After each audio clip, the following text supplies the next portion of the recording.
Presented by Saddam Gurukpuriya. JK Yada Films. शादी कब चल गईलू जान तू ससुराल में आके नैहर पूछत नहीं खूबानी कौना हाल में सुई न दवाई कम हरत करता दिलवा तोड़ के गईलू जान दिलवा दर्द करता दिलवा तोड़ के गईलू जान दिलवा दर्द करता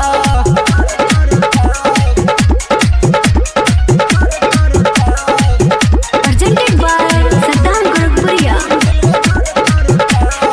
छोड़ी के गईलू कहे लोग पागल तोरे लड़किया में रही ले जागल JK Yada Films. छोड़ी के गईलू कहे लोग पागल तोरे लड़किया में रही ले जागल लगे नहीं दिलवा मनवा पागल रहता दिलवा तोड़ के गईलू जान दिलवा दर्द करता दिलवा तोड़ के गईलू जान दिलवा दर्द करता Presented by Saddam Gurukpuriya. JK Yada Films. रहलू कुआरे हमरा संगे तू घुमेलू गले गुलाबी के ओठे से चुमेलू